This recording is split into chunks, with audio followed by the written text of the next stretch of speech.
서울 한복판에 우뚝 선 대한제약 본사. 최고층 회장실의 커다란 유리창 너머로 겨울 해가 기울어가고 있었습니다. 64세의 장도연 회장은 책상 앞에 앉아 차갑게 식어버린 커피잔을 바라보며 깊은 생각에 잠겨 있었죠. 그의 얼굴에는 세월이 새겨놓은 주름과 함께 마치 얼음처럼 차가운 표정이 자리 잡고 있었습니다. 회장님, 오늘 임원회의 결과 보고서입니다.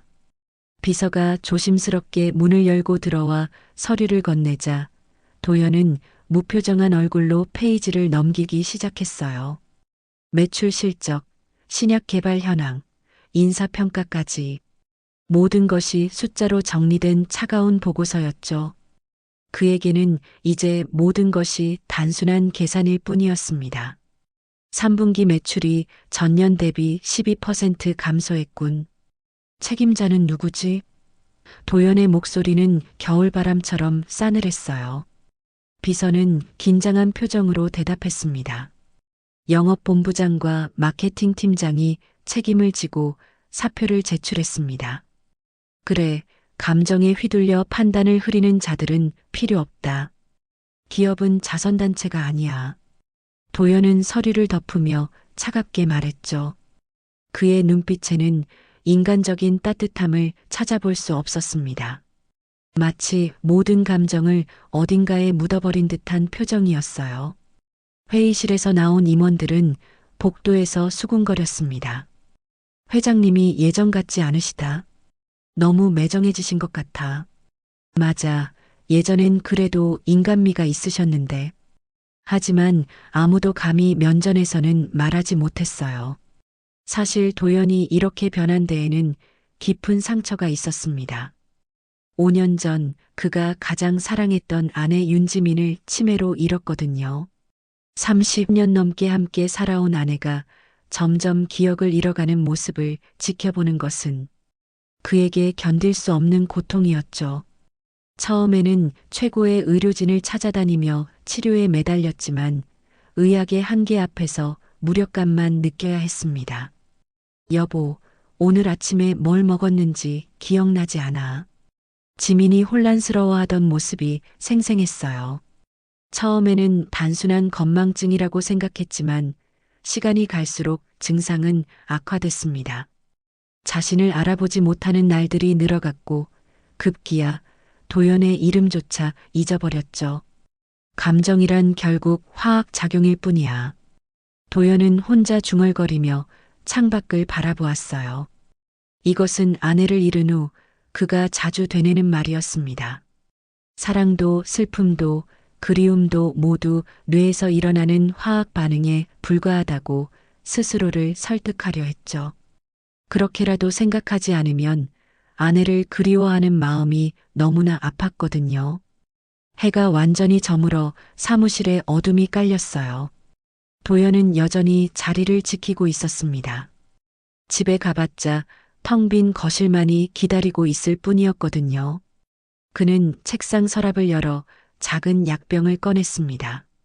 수면제였어요. 아내를 잃은 후부터 잠을 이루기 어려워 의사가 처방해 준 것이었죠. 회장님, 오늘은 좀 일찍 가시는 게. 비서가 조심스럽게 말을 걸었지만 도연은 손으로 제지했습니다. 괜찮다. 할 일이 많아. 사실 집에 가는 것이 더 고통스러웠어요. 아내의 흔적들이 곳곳에 남아 있었거든요. 저녁이 되어 집으로 돌아온 도연은 텅 빈 거실을 바라보며 또다시 차가운 현실과 마주해야 했습니다. 한때는 아내의 따뜻한 미소와 정성스러운 저녁 식사가 기다리던 이 집도 이제는 그저 잠을 자기 위한 공간일 뿐이었어요. 냉장고에서 꺼낸 도시락을 전자레인지에 데워 먹으며 그는 자신만의 철칙을 다시 한번 되새겼습니다. 인간의 가치는 결국 돈으로 측정된다. 이것이 지금의 장도연이 세상을 바라보는 유일한 기준이었죠. 직원들의 능력도, 사업 파트너의 신뢰도, 심지어 가족들의 관계까지도 모든 것을 경제적 논리로만 판단했습니다. 감정은 사업에 방해가 될 뿐이라고 여겼거든요. 벽에 걸린 가족 사진을 바라보며 도연은 깊은 한숨을 쉬었어요. 사진 속에는 행복했던 시절의 모습이 담겨 있었습니다. 아내 지민과 함께 웃고 있는 자신의 모습, 그리고 어린 태준이가 아버지 품에 안겨 있는 모습까지. 하지만 이제 그 모든 것들이 먼 과거의 일처럼 느껴질 뿐이었어요. 하지만 깊은 밤, 홀로 침실에 누워 있을 때면 도연의 마음 한편에는 여전히 아내에 대한 그리움이 꿈틀거리고 있었어요. 아무리 차가운 논리로 무장하려 해도 30년 넘게 쌓아온 사랑의 기억들을 완전히 지울 수는 없었죠. 그 기억들이 너무 소중하면서도 너무 아팠기에 도연은 더욱 단단히 마음의 문을 잠가버렸습니다. 모든 것은 거래다. 감정은 사치일 뿐이야. 도연은 천장을 바라보며 다시 한번 중얼거렸어요.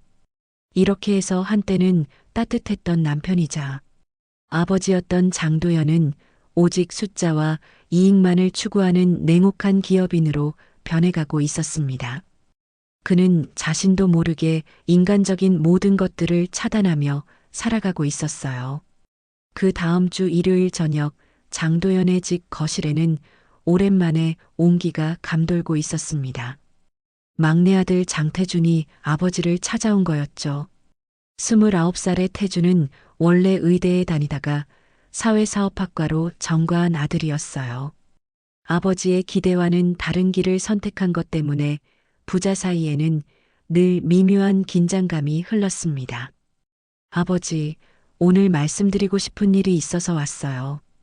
태준은 조심스럽게 말문을 열었어요. 소파에 앉아 신문을 보던 도연은 안경 너머로 아들을 바라보며 차가운 목소리로 대답했습니다. 무슨 일인지 말해봐라. 태준은 잠시 망설이다가 용기를 내어 말했죠. 아버지, 저에게 결혼하고 싶은 사람이 있습니다. 그 순간 도연의 손이 멈췄어요. 신문을 내려놓으며 아들을 똑바로 바라보았습니다. 누구냐? 어떤 집 딸이고 아버지는 뭘 하는 사람이냐? 도연의 머릿속에는 이미 계산기가 돌아가고 있었어요. 재벌 집딸이라면 사업 확장에 도움이 될 테고 의사나 변호사 집안이라면 그럭저럭 용인할 만하겠지. 그는 태준의 선택이 회사에 어떤 이익을 가져다 줄지 먼저 생각했습니다. 아버지께서 직접 만나보시면 좋겠어요. 정말 좋은 사람이거든요. 태준의 목소리에는 진심이 담겨 있었습니다. 하지만 도연은 그런 감정적인 표현을 달갑게 여기지 않았어요. 좋은 사람이라는 게 무슨 뜻이냐? 구체적으로 어떤 도움이 되는 사람인지 말해봐라. 이틀 후 저녁 태준은 약속한 대로 연인을 데리고 왔습니다. 현관문이 열리며 들어온 것은 단정한 옷차림의 26살 여성이었어요. 박서영이라고 자신을 소개하는 그녀의 첫인상은 소박하면서도 따뜻했습니다. 안녕하세요, 회장님. 태준이에게서 많은 얘기를 들었어요. 도연은 서영의 외모부터 훑어보기 시작했어요. 값비싼 액세서리나 명품 옷은 보이지 않았습니다. 소박한 원피스에 간단한 목걸이 하나뿐이었죠. 평범한 집안 출신이구나. 도연은 이미 마음속으로 실망하고 있었어요. 서영은 정중하게 인사하며 정성스럽게 준비해온 선물을 건넸습니다. 제가 직접 만든 건강차예요. 몸에 좋은 재료들로 우렸거든요. 하지만 도연의 표정은 점점 굳어지고 있었어요. 서영의 소박한 차림새와 수줍은 미소에서 이미 평범한 가정 출신임을 직감했거든요. 직업이 뭡니까? 도연의 질문은 차갑고 직설적이었어요. 서영은 밝게 웃으며 대답했습니다. 강북구에 있는 노인복지센터에서 사회복지사로 일하고 있어요. 치매 어르신들을 돌보는 일을 주로 하고 있습니다. 그 순간 도연의 얼굴이 싸늘하게 변했어요. 치매라는 단어가 그의 가장 아픈 상처를 건드린 것이었죠. 게다가 사회복지사라는 직업은 그가 생각하기에 경제적 가치가 전혀 없는 일이었습니다. 월급은 얼마나 받습니까? 아버지, 태준이 당황해서 말렸지만 도연은 멈추지 않았어요. 대답해 보세요. 한 달에 얼마나 받습니까? 서영은 잠시 당황했지만 솔직하게 대답했습니다. 200만 원 정도 받고 있어요. 많지는 않지만 보람을 느끼며 일하고 있어요. 도연은 코웃음을 쳤어요. 200만 원? 우리 집 한 달 전기료보다 적군요. 그의 목소리는 점점 날카로워졌습니다. 집은 어디 삽니까? 부모님은 뭘 하시고 재산은 얼마나 있습니까? 서영의 얼굴이 붉어졌지만 끝까지 정중하게 대답했어요. 관악구 원룸에서 혼자 살고 있어요. 아버지는 택시 운전을 하시고 어머니는 아파서 집에 계세요. 특별한 재산은 없지만 정직하게 살아가고 있습니다. 택시 운전수 딸이군요. 도연은 마치 무슨 결론을 내린 듯한 표정을 지었어요. 그리고 태준을 향해 돌아서며 분노에 찬 목소리로 말했습니다. 태준아, 정신 좀 차려라. 내가 누구 아들인지 까먹었나? 아버지, 서영이는 정말 좋은 사람이에요. 직접 대화해 보시면. 태준이 애절하게 말했지만 도연은 이미 결정을 내린 상태였어요. 좋은 사람? 그런 감상적인 소리 그만해. 결혼은 사업이야. 서로에게 도움이 되는 관계여야 한다고. 도연은 거실을 왔다 갔다 하며 목소리를 높였습니다. 우리가 누구인지 알고 있나? 대한제약은 수조원 규모의 기업이야. 그런 회사의 후계자가 택시기사 딸과 결혼한다고? 주주들이 뭐라고 하겠어? 아버지, 사랑이 그렇게 중요하지 않나요? 태준이 간절하게 물었지만 도연은 냉소적으로 웃었어요. 사랑? 그런 건 배부른 소리야. 현실을 봐라. 결혼 후에 생활비는 누가 되느냐? 아이들 교육비는? 도연은 서영을 향해 차가운 시선을 던지며 말했습니다. 박서영 씨, 솔직히 말해서 당신은 우리 회사에 아무런 도움이 안 되는 여자예요. 인맥도 없고 돈도 없고 배경도 없다. 그런 사람과 결혼해서 태준이 얻을 게 뭡니까? 서영의 눈가에 눈물이 맺혔지만 여전히 고개를 꼿꼿이 들고 있었어요. 저는 태준이를 진심으로 사랑해요. 그리고 저도 태준이에게서 많은 사랑을 받고 있고요. 하지만 도연에게는 그런 말이 더욱 한심하게 들렸을 뿐이었습니다. 그만 가세요. 더 이상 시간 낭비하고 싶지 않습니다. 도연의 마지막 말에 서영은 눈물을 참으며 일어났어요. 태준은 아버지를 원망스럽게 바라보며 서영과 함께 집을 나갔습니다. 혼자 남은 도연은 창밖을 바라보며 중얼거렸어요. 결국 모든 건 현실이야. 감정 따위로는 살 수 없다고. 박서영과의 만남이 끝난 후 며칠 동안 장도연은 잠을 이루지 못했습니다. 서영이 치매 어르신들을 돌본다고 했을 때 떠오른 아내 윤지민의 모습이 계속해서 그의 마음을 괴롭혔거든요. 깊은 밤 침실에 혼자 앉아있던 도연은 서랍 깊숙이 감춰뒀던 낡은 사진 한 장을 꺼내 들었습니다. 사진 속에는 환한 미소를 짓고 있는 지민의 모습이 있었어요. 치매에 걸리기 전 아직 그녀가 모든 것을 기억하고 있을 때의 모습이었죠. 여보, 당신이라면 저 아가씨를 어떻게 생각했을까? 도연은 사진을 바라보며 혼잣말을 중얼거렸습니다. 그때 갑자기 지민이 치매 초기에 했던 말이 떠올랐어요. 도연아, 사람의 진심은 가장 약한 사람을 어떻게 대하는지 보면 알 수 있어. 특히 기억을 잃은 사람들한테 어떻게 하는지 보면 그 사람의 마음을 알 수 있다고 생각해. 당시에는 단순한 감상적인 말로 여겼지만 지금에서야 그 말의 진정한 의미가 와닿았습니다. 도연은 자리에서 일어나 창밖을 바라보았어요. 겨울밤 차가운 바람이 유리창을 흔들고 있었죠. 그래, 저 여자가 정말 어떤 사람인지 제대로 확인해 보자. 말로는 누구나 착한 척 할 수 있으니까.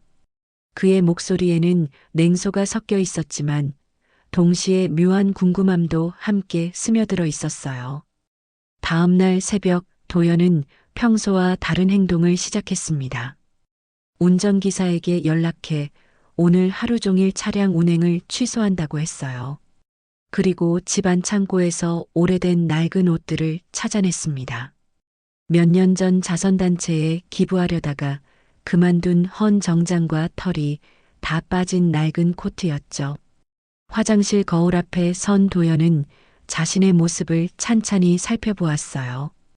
평소 단정하게 빗어넘긴 머리를 헝클어뜨리고 며칠간 면도를 하지 않아 자란 수염을 그대로 두었습니다. 손톱도 일부러 깎지 않아 더러워 보이게 했어요. 이 정도면 충분하겠군. 그는 거울 속 자신의 모습에 만족스러워했습니다. 옷을 갈아입은 도연은 완전히 다른 사람이 되어 있었어요. 평소 품격 있던 회장의 모습은 온데간데였고 마치 거리를 떠도는 노숙자 같았습니다. 낡은 운동화를 신고 몸에 맞지 않는 큰 코트를 걸친 모습은 누가 봐도 불쌍해 보였죠. 집을 나선 도연은 대중교통을 이용해 강북구로 향했습니다. 지하철 안에서 사람들이 자신을 바라보는 시선이 느껴졌어요. 혐오스러워하는 눈빛, 동정어린 표정, 무관심한 얼굴들. 평소 존경받던 회장으로서는 경험해보지 못한 차가운 현실이었습니다. 참, 이제 치매 연기도 준비해야겠군.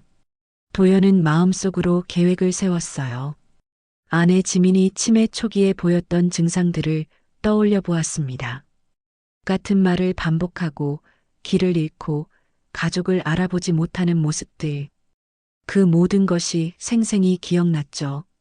강북구에 도착한 도연은 노인복지센터 주변을 둘러보았어요. 생각보다 오래된 건물이었고 시설도 그리 좋아 보이지 않았습니다. 이런 곳에서 일하면 얼마나 받겠어?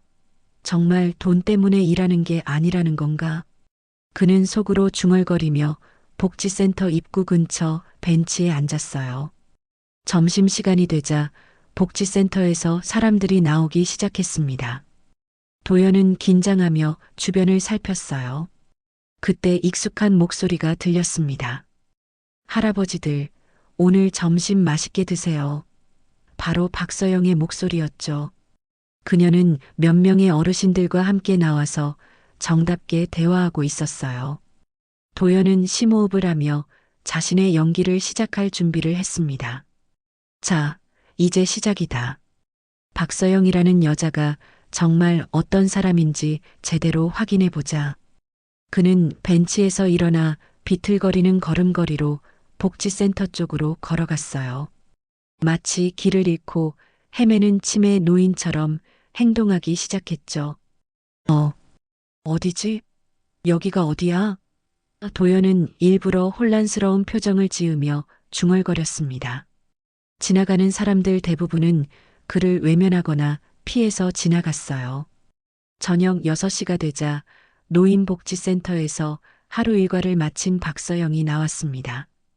겨울 해가 일찍 져서 벌써 어둠이 내리기 시작했고 찬바람이 거리를 스쳐 지나갔어요. 서영은 목도리를 목에 둘러매며 집으로 향하는 길에 올랐죠. 그때 복지센터 앞 길모퉁이에서 비틀거리며 걸어오는 한 노인의 모습이 눈에 들어왔어요. 낡은 코트를 입고 헝클어진 머리를 한 채 마치 길을 잃은 듯 이리저리 헤매고 있었습니다. 바로 변장한 장도연이었죠. 그는 일부러 혼란스러운 표정을 짓고 있었어요. 어디가 집이지? 집이 어디야? 도연은 연기를 하며 중얼거렸습니다. 주변을 지나가는 사람들은 그를 보고도 모른 척하며 빠르게 지나쳤어요. 어떤 사람은 일부러 길을 돌아가기까지 했죠. 겨울 저녁 추위 때문인지 아니면 귀찮아서인지 아무도 관심을 두지 않았습니다. 하지만 서영은 달랐어요. 노인의 모습을 본 순간 걸음을 멈추고 걱정스러운 표정을 지었습니다. 직업상 치매 어르신들을 많이 봐왔기 때문에 이 노인도 길을 잃고 헤매는 것 같다는 걸 직감했거든요. 할아버지, 괜찮으세요? 서영은 조심스럽게 다가가며 부드러운 목소리로 물었어요. 도연은 연기를 계속하며 불안한 표정으로 서영을 바라보았습니다. 아가씨, 여기가 어디예요? 집에 가고 싶은데 길을 모르겠어요. 서영은 한눈에 이 노인이 치매 증상을 보이고 있다는 걸 알아챘습니다. 그녀의 얼굴에 따뜻한 미소가 번졌어요. 할아버지, 추우시죠? 우선 따뜻한 곳에서 이야기해요. 서영은 노인의 팔을 살며시 잡고 근처 작은 식당으로 안내했습니다. 식당에 들어서자 사장님이 도연의 모습을 보고 난색을 표했어요. 아이고, 이런 분은. 하지만 서영이 정중하게 부탁했습니다. 사장님, 할아버지가 길을 잃으셨나 봐요. 따뜻한 음식 좀 드실 수 있게 해주세요. 그리고 자신의 지갑을 꺼내며 제가 계산할게요라고 덧붙였죠. 도연은 속으로 놀랐습니다. 자신과 전혀 관계없는 노인을 위해 기꺼이 돈을 내겠다는 서영의 모습이 예상 밖이었거든요. 정말 이런 일을 자주 하나? 아니면 지금만 착한 척하는 건가? 그는 서영의 진심을 의심했어요. 할아버지, 따뜻한 국밥 어떠세요? 추우셨을 텐데요. 서영은 메뉴판을 보며 친절하게 물었습니다. 도연은 고개를 끄덕이며 고맙습니다. 아가씨하고 작은 목소리로 대답했어요. 서영은 주저없이 국밥 2그릇과 반찬들을 주문했습니다. 음식이 나오자 서영은 정성스럽게 도연을 챙겼어요. 천천히 드세요. 뜨거우니까 조심하시고요. 숟가락질하는 도연의 손이 떨리는 것 같자 물수건을 가져다 주기까지 했습니다. 이런 세심한 배려는 연기가 아니라 진심에서 우러나온 것 같았어요. 할아버지는 어디에 사세요? 가족분들이 걱정하고 계실 텐데요. 서영의 질문에 도연은 연기를 계속했습니다. 기억이 잘 안 나요. 아들이 있는 것 같은데 어디 살았더라? 그러자 서영의 표정이 더욱 안타까워졌어요. 식사를 마친 후 서영은 고민에 빠졌습니다. 이 할아버지를 이 상태로 내보낼 수는 없었거든요. 할아버지, 오늘 밤은 제 집에서 주무세요. 내일 아침에 가족분들을 찾아드릴게요. 서영의 제안에 도연은 깜짝 놀랐어요. 처음 만난 노인을 자기 집에 데려간다는 게 말이 됩니까? 아니에요, 괜찮습니다. 저 혼자서도. 도연이 사양하려 하자 서영은 단호하게 말했습니다. 안 돼요. 이 추위에 할아버지 혼자 어떻게 하세요? 제가 사회복지사예요. 이런 일은 당연히 해야 하는 거고요. 하지만 도연은 서영의 말에서 묘한 진정성을 느꼈어요. 단순히 직업적 의무감 때문이 아니라 정말로 한 사람의 안전을 걱정하는 마음이 전해졌거든요. 설마 정말로 집에 데려가겠다는 건가? 이런 사람이 정말 있나? 결국 도연은 서영의 집까지 따라가게 되었어요. 관악구에 있는 작은 원룸이었습니다. 비좁고 오래된 집이었지만 깔끔하게 정리되어 있었고 곳곳에 따뜻함이 느껴졌죠. 서영은 도연에게 깨끗한 수건과 세면용품을 내주며 말했습니다. 할아버지, 따뜻하게 씻으세요. 제가 깨끗한 옷도 준비해 드릴게요. 서영은 자신이 아버지를 위해 사뒀던 옷을 꺼내왔어요. 우리 아버지 옷인데 할아버지께 잘 맞을 것 같아요. 도연은 서영의 이런 모습을 보며 점점 혼란스러워졌습니다. 분명 돈도 없고 배경도 없는 평범한 여자라고 생각했는데 그녀에게는 돈으로 살 수 없는 따뜻한 마음이 있었거든요. 이런 진심 어린 배려를 받아본 게 언제였는지 기억조차 나지 않았어요. 서영의 작은 원룸에서 첫날 밤이 지나갔습니다. 도연은 서영이 내준 이불을 덮고 거실 바닥에 누워 있었지만 쉽게 잠들 수 없었어요. 이런 상황이 너무 낯설었거든요. 평생 호화로운 침실에서만 잠을 자왔던 그에게 딱딱한 바닥은 불편했지만 한편으로는 서영의 진심이 놀라웠고 다른 한편으로는 자신이 하고 있는 일이 과연 옳은 것인지 의문이 들었습니다. 새벽 5시부터 서영은 조용히 움직이기 시작했어요. 도연이 깰까봐 발소리를 죽이며 아침 준비를 했습니다. 화장실에서 세수를 하고 나와 부엌에서 죽을 끓이는 모습을 몰래 지켜본 도연은 마음이 복잡해졌어요. 정말 이런 사람이 있구나. 다음 날 아침 일찍 서영은 출근 준비를 하면서도 도연을 살뜰히 챙겼어요. 할아버지, 아침 드세요. 제가 죽을 끓여뒀어요. 간단하지만 정성스럽게 끓인 호박죽이었습니다.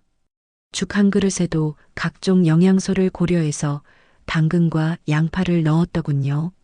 서영은 출근하면서 메모지를 남겼어요. 할아버지, 냉장고에 김치찌개 있어요.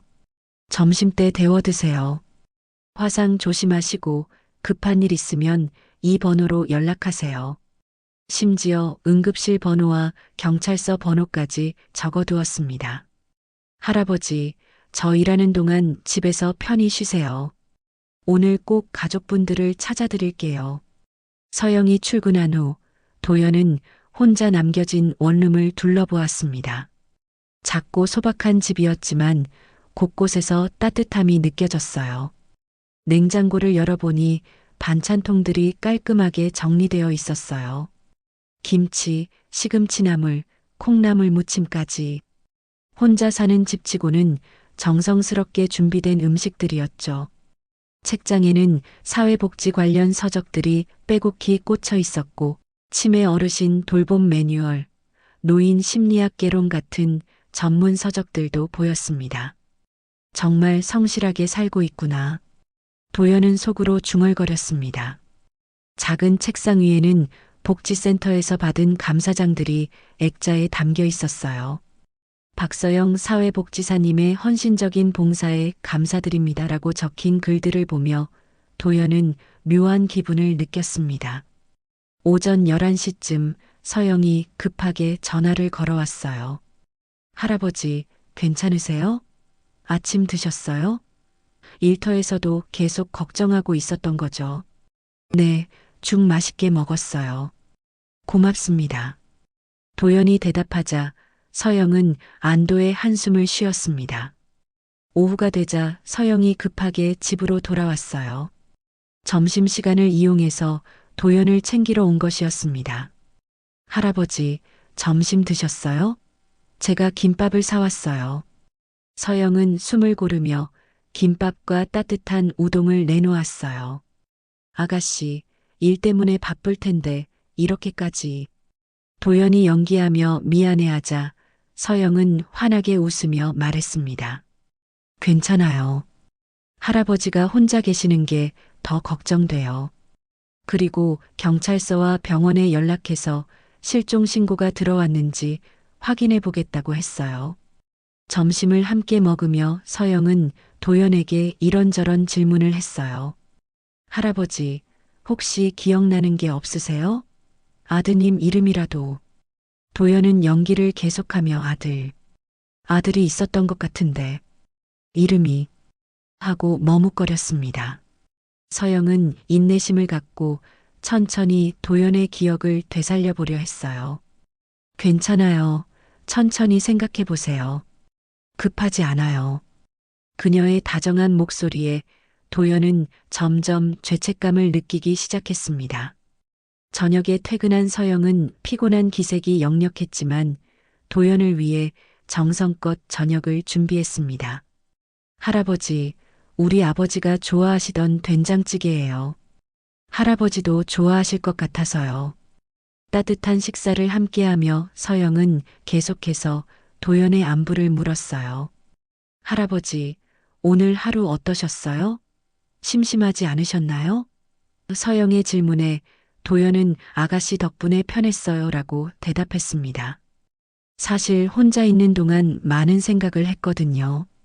서영의 살림살이를 보며 그녀의 성실함을 느꼈고 자신이 지금까지 사람을 평가하던 기준에 대해 의문을 품기 시작했어요. 첫 번째 밤이 깊어지자 도연은 일부러 불안 증세를 연기하기 시작했습니다. 치매 환자들이 밤에 자주 보이는 증상이었거든요. 어디야? 여기가 어디야? 집에 가야 해. 도연은 불안하게 중얼거리며 이리저리 돌아다녔어요. 서영은 깊이 잠들어 있다가도 도연의 목소리에 즉시 일어났습니다. 걱정스러운 표정으로 다가와서 할아버지, 괜찮으세요? 여기 제 집이에요.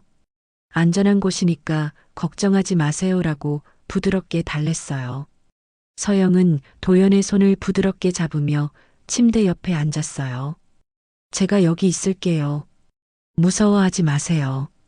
도연의 손을 잡은 서영의 손은 따뜻하고 부드러웠습니다. 그 순간 도연은 5년 전 아내 지민이 치매 초기에 불안해하던 모습이 떠올랐어요. 그때 지민도 밤마다 이런 증상을 보였었죠. 하지만 바쁜 회사 일 때문에 제대로 돌봐주지 못했던 기억이 새록새록 떠올랐습니다. 여보, 무서워. 여기가 어딘지 모르겠어라고 말하던 지민을 괜찮다. 내일 병원 가자는 말로만 넘겼던 자신이 부끄러웠어요. 둘째 날도 마찬가지였습니다. 서영은 출근 전과 점심시간, 그리고 퇴근 후까지 도연을 세심하게 돌봤어요. 경찰서에 계속 연락해서 실종신고 접수를 확인했고 근처 병원에도 문의했습니다. 심지어 자신의 휴대폰으로 실종자 찾기 애플리케이션까지 설치해서 정보를 올렸어요. 할아버지 가족분들이 얼마나 걱정하고 계실까요? 꼭 찾아드려야겠어요. 서영은 진심으로 걱정하며 말했습니다. 도연은 그런 서영을 보며 묘한 죄책감을 느꼈어요. 자신 때문에 서영이 이렇게 고생하고 있는데 정작 자신은 거짓말을 하고 있었거든요. 셋째 날 밤, 도연은 또다시 불안 증세를 연기했습니다. 하지만 이번에는 연기가 아니라 정말로 마음이 복잡했어요. 서영의 진심 어린 돌봄을 받으며 점점 마음이 흔들리고 있었거든요. 할아버지, 또 무서운 꿈 꾸셨나요? 서영은 잠옷 차림으로 일어나 도연 곁에 앉았어요. 그리고 예전처럼 도연의 손을 잡으며 부드럽게 말했습니다. 괜찮아요. 제가 밤새 여기 있을게요. 혼자가 아니에요. 그 순간 도연의 눈에 눈물이 맺혔습니다. 연기가 아니라 진짜 감정이었어요. 아내 지민이 치매로 고생할 때 자신은 이런 따뜻한 위로를 제대로 해주지 못했었거든요. 오히려 답답해하고 짜증내기 일쑤였죠. 아가씨, 고마워요. 정말 고마워요. 도연의 목소리는 떨리고 있었습니다. 서영은 환하게 웃으며 대답했어요. 뭐려? 당연한 거예요. 할아버지가 제 아버지였다면 누군가 이렇게 돌봐주셨으면 좋겠거든요. 도연은 서영의 말을 들으며 깊은 감동을 받았습니다. 이 여자는 정말로 진심이었어요. 돈이나 이익 때문이 아니라 순수한 마음으로 한 사람을 돌보고 있었던 거죠. 지금까지 도연이 사람을 평가하던 기준이 완전히 잘못되었다는 걸 깨닫기 시작했어요. 셋째 날 아침 서영은 평소보다 일찍 일어나 도연을 살펴보았습니다. 밤사이 또다시 불안 증세를 보인 도연의 얼굴이 많이 초췌해 보였거든요. 할아버지, 괜찮으세요? 얼굴이 많이 안 좋아 보이는데. 서영의 목소리에는 진심 어린 걱정이 배어 있었어요. 아가씨, 괜찮습니다. 그냥 잠을 못 잤을 뿐이에요. 도연은 연기를 하며 대답했지만 사실 마음속으로는 복잡한 감정들이 뒤엉키고 있었습니다. 사흘 동안 서영의 헌신적인 돌봄을 받으며 점점 죄책감과 감동이 함께 밀려왔거든요. 서영은 출근 준비를 하면서도 계속 도연을 걱정했어요. 할아버지, 어젯밤에도 계속 힘들어 하셨잖아요. 이런 증상이 계속되면 안 돼요. 그녀는 치매에 대한 전문 지식이 있었기 때문에 도연의 상태가 점점 악화되고 있다고 판단했습니다. 할아버지, 오늘은 병원에 한번 가보시는 게 좋겠어요. 치매가 의심되시니까 정확한 진단을 받으셔야 해요. 조기에 발견하면 진행을 늦출 수 있거든요. 서영은 이미 마음속으로 결정을 내린 듯 했습니다. 병원요? 하지만 돈이. 도연이 일부러 걱정스러운 표정을 지으며 말하자 서영은 단호하게 고개를 저었어요. 돈 걱정은 하지 마세요. 제가 다 알아볼게요.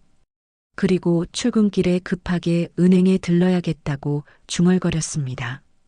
서영이 출근한 후 도연은 혼자 남겨진 집에서 깊은 생각에 빠졌어요. 창밖을 바라보며 지난 사흘간의 일들을 되짚어 봤습니다. 처음에는 단순히 서영의 진심을 확인해 보려는 시험이었는데 어느새 자신이 더 큰 깨달음을 얻고 있었어요. 이 사람은 정말 다르다. 도연은 서영이 남긴 메모를 다시 읽어봤습니다. 할아버지, 아침약 드시는 거 잊지 마세요. 혈압약이에요. 사실 도연은 혈압약을 먹지 않는다고 말했지만 서영은 혹시 모르니까 준비해 둔 것이었어요. 점심시간이 되자 서영이 다시 집으로 돌아왔어요. 이번에는 손에 은행 봉투를 들고 있었습니다. 할아버지, 준비하세요. 병원에 가요.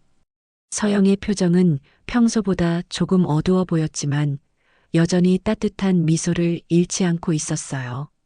아가씨, 병원비는 어떻게? 도연이 걱정스럽게 물어보자 서영은 담담하게 대답했습니다. 제가 모아둔 적금을 좀 깼어요. 할아버지 건강이 더 중요하니까요. 그녀의 목소리는 담담했지만 도연은 그 말의 무게를 느낄 수 있었어요. 도연은 서영의 통장을 힐끗 보았습니다. 잔고가 거의 바닥이 났더군요. 아마 병원비를 위해 정말로 적금을 깬 것 같았어요. 이런 일이 가능한 건가? 도연은 믿기 어려웠습니다. 택시를 타고 병원으로 가는 길에 도연은 서영에게 조심스럽게 물어보았습니다. 아가씨, 적금을 깨면 손해보는 거 아닌가요? 이자도 못 받고. 서영은 창밖을 바라보며 조용히 대답했어요. 괜찮아요. 돈은 다시 모으면 되지만 사람의 건강은 그렇지 않거든요.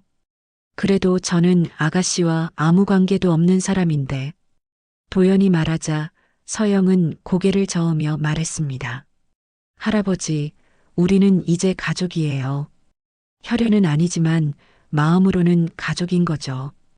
병원에 도착한 서영은 접수부터 수납까지 모든 일을 혼자서 처리했습니다. 치매 검사 받으실 분 모시고 왔어요. 기초생활수급자는 아니지만 가족이 없어서 제가 대신 왔습니다. 서영은 직원에게 정중하게 사정을 설명했어요. 보호자 동의서에 서명해 주세요. 병원 직원이 말하자 서영은 주저없이 서명했습니다. 법적으로는 아무 관계없는 사람이지만 마음으로는 진짜 가족 같은 책임감을 느끼고 있었어요. 검사비가 꽤 나올 텐데 괜찮으시겠어요? 기본 검사만 해도 50만 원 정도 나올 것 같은데요. 병원 직원의 말에 도연은 깜짝 놀랐어요. 서영의 한 달 월급의 4분의 1에 해당하는 금액이었거든요. 하지만 서영은 주저없이 고개를 끄덕였습니다. 네, 괜찮습니다. 정확한 진단이 중요하니까요. 혹시 더 자세한 검사가 필요하면 그것도 해주세요. 그리고 자신의 카드를 내밀며 선수납을 했어요. 검사를 기다리는 동안 도연은 서영을 유심히 관찰했습니다. 그녀는 자신의 월급에서 적금을 깨서까지 낯선 노인의 병원비를 대신 내고 있었어요. 이런 일이 정말 가능한 건지 도연은 믿기 어려웠습니다. 아가씨, 정말 미안해요. 이런 신세를. 가족도 아닌 제가 이렇게 폐를 끼치다니.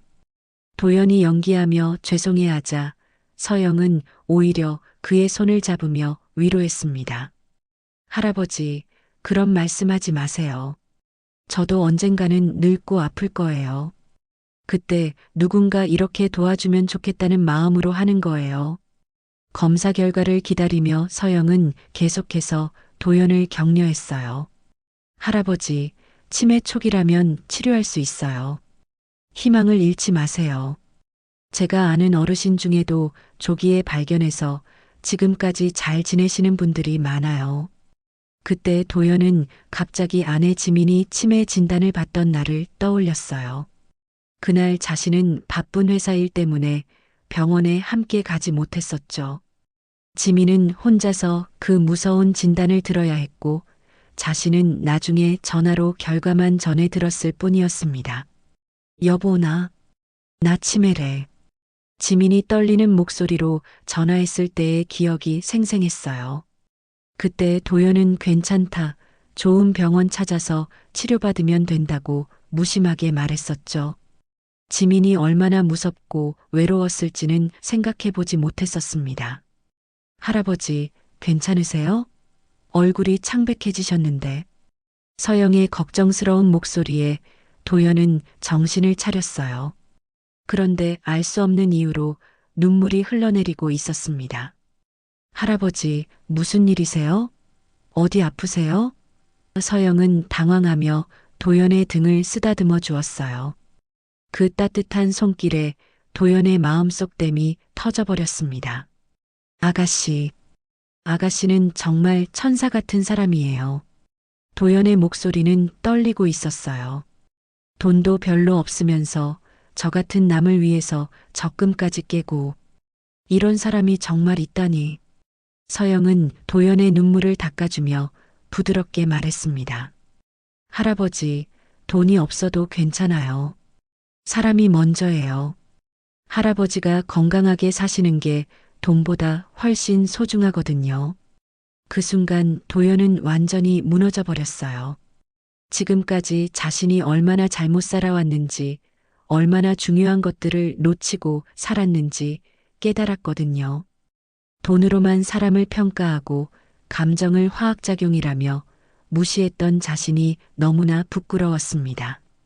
미안해요. 정말 미안해요. 도연은 서영의 손을 꽉 잡으며 눈물을 흘렸어요. 서영은 그런 도연을 보며 더욱 안타까워했습니다. 할아버지, 울지 마세요. 모든 게 다 괜찮을 거예요. 제가 끝까지 도와드릴게요. 대한제약 본사 상무실에서는 최진우와 법무팀장 김은호가 은밀한 대화를 나누고 있었습니다. 52세의 진우는 회장 자리를 노리던 야심가였고 45세의 은호는 그의 충실한 측근이었어요. 둘은 장도연 회장이 사흘째 연락이 두절된 상황을 절호의 기회로 여기고 있었죠. 회장님이 이틀이나 연락 없이 사라졌습니다. 이상하지 않습니까? 진우는 의미심장한 표정을 지으며 말했어요. 은호는 고개를 끄덕이며 대답했습니다. 네, 평소 회장님 성격으로는 있을 수 없는 일이죠. 분명 무슨 일이 있는 것 같습니다. 진우는 창밖을 바라보며 계획을 정리하고 있었어요. 오래전부터 경영권 탈취를 노리고 있던 그에게는 지금이 최고의 기회였습니다. 은호 팀장, 혹시 회장님이 최근에 이상한 행동을 보이신 적 없었나요? 기억력이 떨어진다거나. 그러고 보니 지난주 이사회에서 같은 말씀을 2번 하셨더군요. 그리고 간간히 멍하니 계시는 모습도 봤고요. 은호는 진우의 의도를 파악하고 맞장구를 쳤습니다. 사실 그런 일은 없었지만 둘은 이미 음모를 꾸미기 시작한 것이었어요. 그렇다면 진우는 책상 서랍에서 명함 한 장을 꺼냈습니다. 이 정신과 의사는 우리 편이에요. 돈만 주면 우리가 원하는 진단서를 써줄 겁니다. 은호의 눈이 번뜩였어요. 설마 가짜 진단서를 만들자는 말씀이신가요? 회장님이 치매 초기 증세를 보이고 있다가 실종된 것으로 꾸미는 거예요. 그러면 자연스럽게 경영 능력에 문제가 있다는 여론이 형성될 거고 진우는 냉소적인 미소를 지으며 설명했습니다. 이틀 후 둘의 계획이 실행에 옮겨졌어요. 은호는 조작된 의료 기록과 함께 가짜 진단서를 완성했습니다. 장도연 회장, 경도인지장애 진단. 치매 초기 증상으로 판단됨이라는 내용이었죠. 물론 도연은 병원에 간 적도 없었지만 서류상으로는 완벽해 보였어요. 이제 언론에 흘려야겠군요. 진우는 평소 친분이 있던 경제신문 기자에게 연락했습니다. 특종 하나 줄 테니까 조심스럽게 다뤄주세요. 대한제약 회장이 치매로 실종됐다는 거예요. 기자는 놀라며 확인을 요청했지만 진우는 믿을 만한 내부 소스라며 확신을 심어주었어요. 다음 날 아침 경제신문 일면에 충격적인 기사가 실렸습니다. 대한제약 장도연 회장, 치매 진단 후 실종. 경영 공백 우려. 기사는 익명의 회사 관계자 말을 인용하며 도연의 최근 행동 이상과 치매 진단 사실을 자세히 보도했어요. 기사가 나자마자 회사는 난리가 났습니다. 직원들은 웅성거렸고 주주들은 당황했어요. 회장님이 정말 치매에 걸리셨대요? 그럼 회사는 어떻게 되는 거예요? 사무실 곳곳에서 불안한 대화들이 오갔습니다. 더욱 심각한 것은 주식 시장의 반응이었어요. 장 시작과 동시에 대한제약 주가는 급락하기 시작했습니다. 하한가까지 떨어지며 시가총액이 수천억 원 증발했어요. 대한제약 주가 폭락. 장도연 회장 실종 여파. 증권가 뉴스는 연일 이 소식을 다뤘습니다. 진우는 속으로 쾌재를 불렀어요. 계획이 완벽하게 진행되고 있었거든요. 이제 이사회를 소집해야겠군요. 회장 직무정지 안건을 상정할 시간이에요. 그는 주요 이사들에게 긴급 이사회 소집을 요청했습니다. 이틀 후 열린 긴급 이사회에서 진우는 엄숙한 표정으로 말했어요. 여러분도 아시다시피 회장님이 사흘째 실종된 상태입니다. 게다가 치매 진단까지 받으셨다고 하니 이사들은 심각한 표정으로 고개를 끄덕였어요. 회사의 미래를 위해 어려운 결정을 내려야 할 때입니다. 장도연 회장의 직무정지와 해임안을 상정하겠습니다. 진우의 제안에 일부 이사들이 동조했어요. 상황이 이렇게 된 이상 어쩔 수 없죠. 주주들 생각도 해야 하고요. 하지만 몇몇 이사들은 신중론을 폈습니다. 너무 성급한 것 아닙니까? 회장님이 돌아오시면 어떻게 하시려고요? 의료 기록도 정확히 확인해 봐야 하지 않을까요?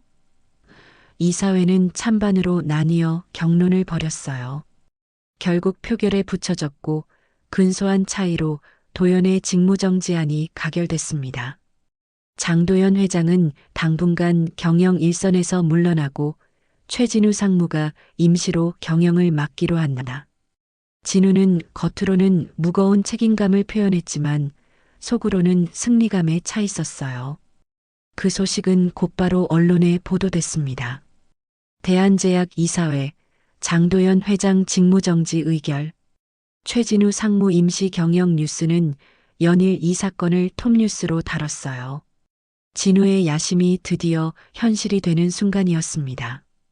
하지만 진우와 은호는 한 가지 중요한 사실을 간과하고 있었어요. 장도연이 실제로는 건강하게 살아있으며 그들의 음모를 언젠가는 알게 될 것이라는 점 말이에요.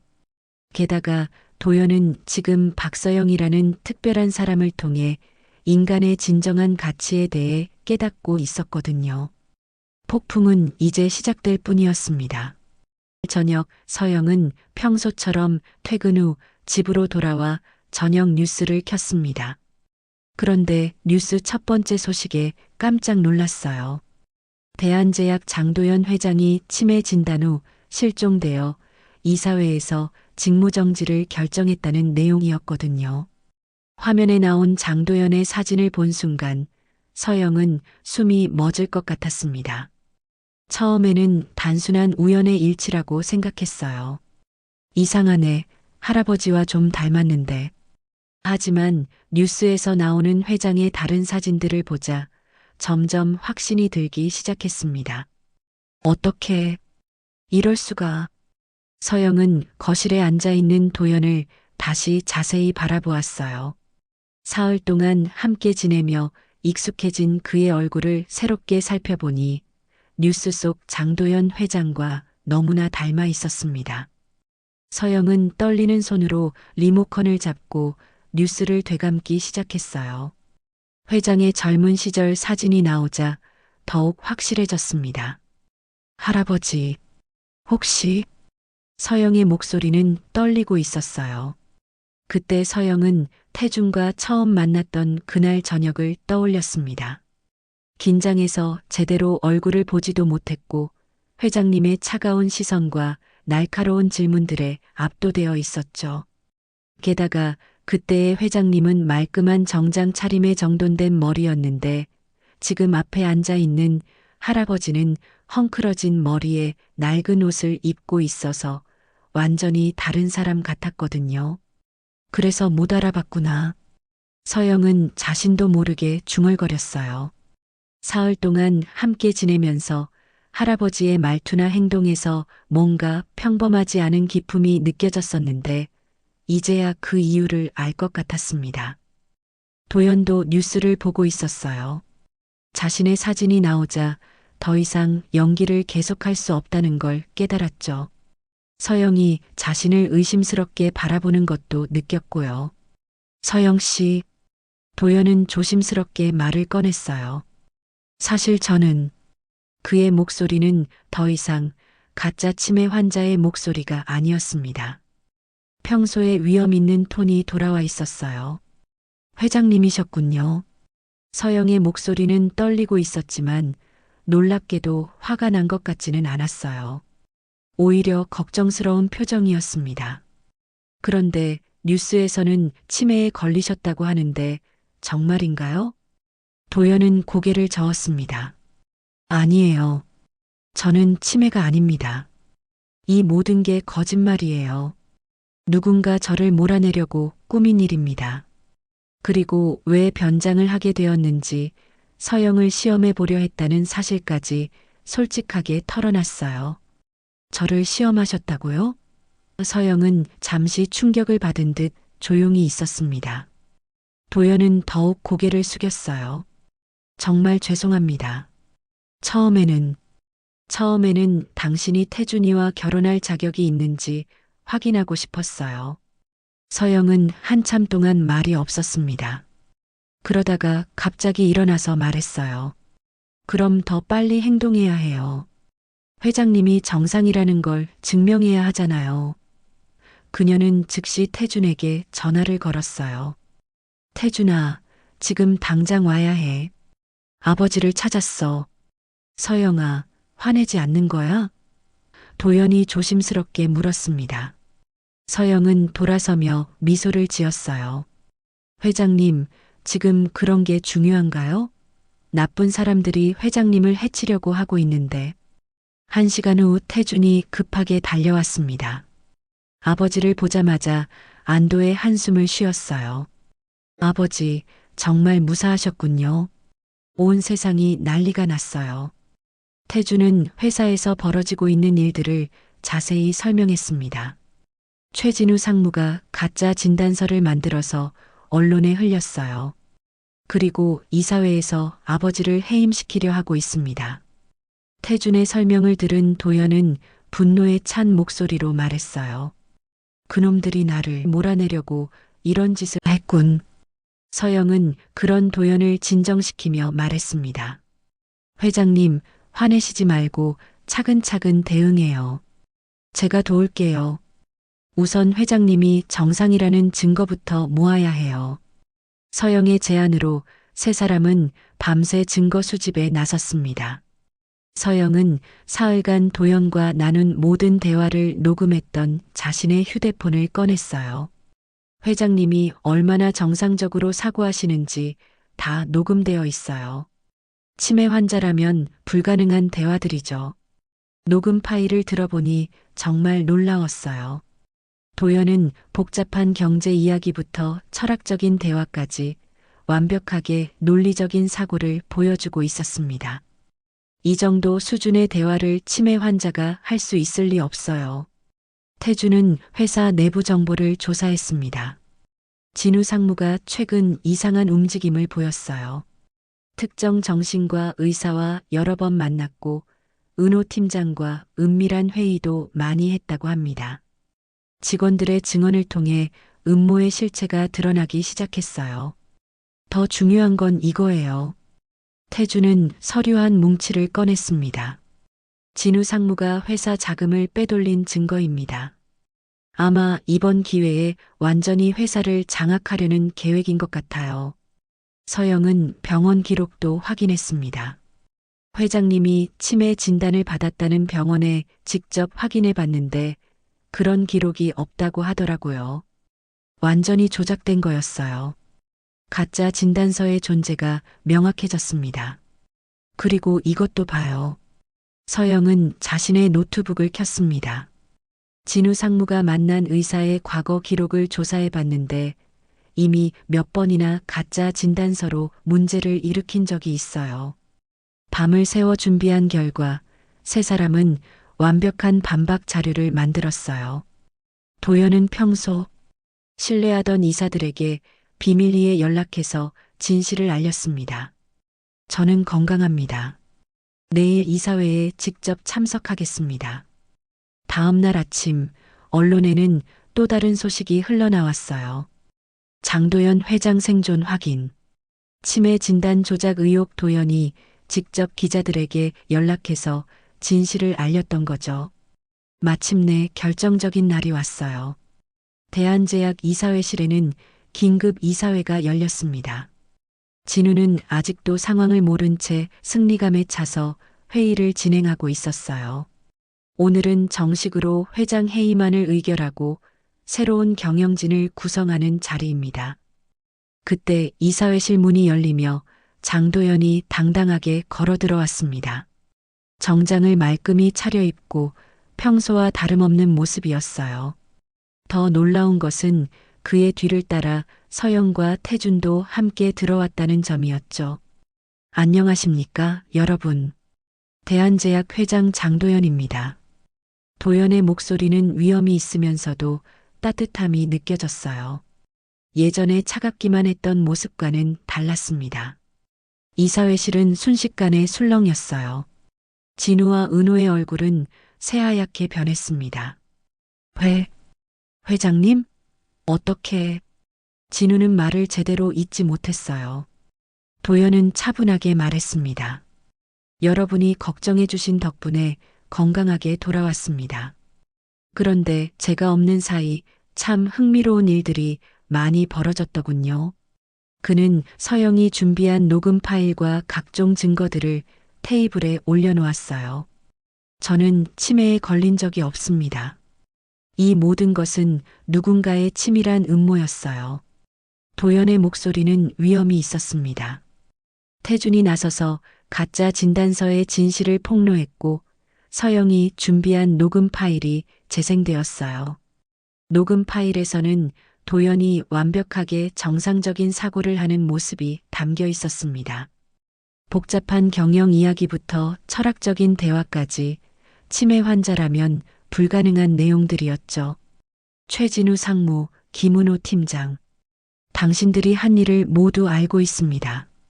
도연은 두 사람을 차갑게 바라보며 말했어요. 증거들이 하나씩 제시되자 진우와 은호는 더 이상 변명할 수 없었습니다. 이사회는 즉시 진우와 은호의 해임을 의결했어요. 배신은 용서할 수 없습니다. 두 분은 즉시 회사를 떠나시기 바랍니다. 다른 이사들도 분노에 차서 두 사람을 질타했습니다. 회의가 끝난 후 도연은 서영과 태준에게 깊이 감사를 표했어요. 두 분이 아니었다면 저는 정말로 모든 걸 잃을 뻔했습니다. 특히 서영에게는 특별한 감사 인사를 전했습니다. 당신의 진심 덕분에 저는 새로운 사람이 될 수 있었어요. 그리고 도연은 서영의 손을 잡으며 말했습니다. 서영 씨, 태준이와 결혼해 주세요. 당신 같은 며느리를 둔다면 저는 세상에서 가장 행복한 시아버지가 될 것 같아요. 서영과 태준은 감동에 겨워 눈물을 흘렸습니다. 대한제약은 다시 정상화되었고 도연은 이전과는 완전히 다른 사람이 되어 경영에 임하기 시작했어요. 이제 그에게는 돈보다 소중한 것이 무엇인지 알게 되었거든요. 사람의 진심이야말로 그 무엇과도 바꿀 수 없는 가장 귀한 보물이라는 걸 깨달았던 거죠.